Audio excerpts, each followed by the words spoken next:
TNI Jenderal Andika Perkasa fokuskan adanya peningkatan kemampuan para prajuritnya dalam pembinaan teritorial di wilayah Provinsi Papua Barat. Peningkatan kekuatan militer juga turut menjadi prioritas menyikapi berbagai potensi gangguan Kamtibmas maupun aksi teror terhadap pos militer TNI pada wilayah rawan.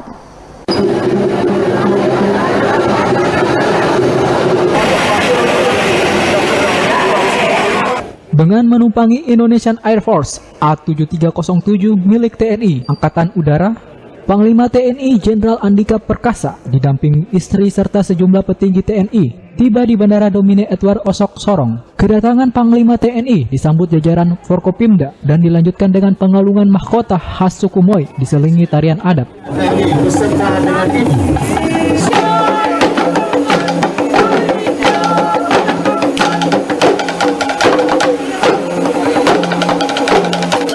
Selain meninjau pelaksanaan vaksinasi COVID-19 di Markas Komando Yonif Rider Khusus 762 Virayuda Sakti, Sorong, dalam kunjungan kerjanya, Panglima TNI juga akan melakukan evaluasi tingkat satuan, khususnya peningkatan kemampuan pembinaan teritorial para prajurit di wilayah Provinsi Papua Barat. Agenda saya pertama dalam rangka untuk mengecek secara langsung untuk perubahan tugas dalam beraktivitas, karena mereka tadinya ada 250-an orang angkatan darat, belum lagi dari angkatan laut dan udara. Ini kan mereka bertugas di sini untuk mengamankan daerah rawan. Itu yang kita rubah. Mereka semua sekarang bertugas sebagai koramil dan sebagai kodim. Dan di sini mereka yang bertugas tadi akan kita tugaskan sebagai koramil. Ada 5 koramil, dan itu yang saya ingin cek. Apakah para personilnya, para prajurit kita sudah memahami. Karena yang tadinya mereka mengamankan daerah rawan, sekarang mereka harus membina teritorial. Fokusnya ke masyarakat, tidak lagi kepada di luar masyarakat. Kita harus melakukan apa yang memang oleh satuan-satuan teritorial Angkatan Darat itu dilakukan di daerah lain.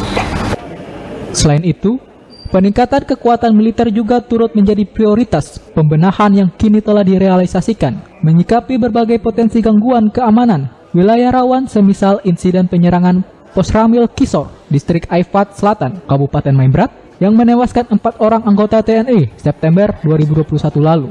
Pasca insiden berdarah dimaksud serta dampak traumatis sosial yang ditimbulkan, Panglima TNI pun menghimbau agar seluruh warga masyarakat untuk selalu menjunjung tinggi nilai-nilai sosial kemanusiaan, komunikatif dan harmonis demi kemajuan daerah serta keutuhan NKRI.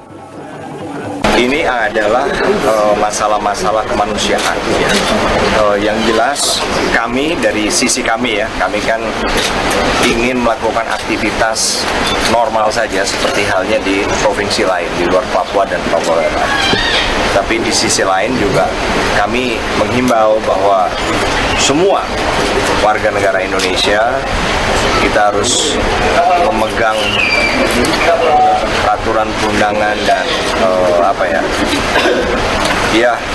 hidup sebagai mana kita warga negara. Kita menyayangi sesama kita, apapun masalah yang kita punya, janganlah diselesaikan dengan tindakan-tindakan yang main hakim sendiri, extrajudicial, atau bahkan mungkin tidak sama sekali menghargai nilai-nilai kemanusiaan.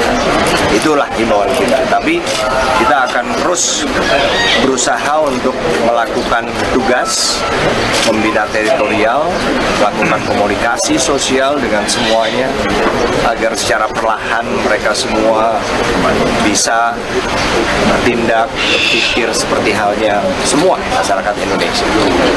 Fokus kita adalah bagaimana membuat diri kita, daerah kita lebih maju. Itu fokus.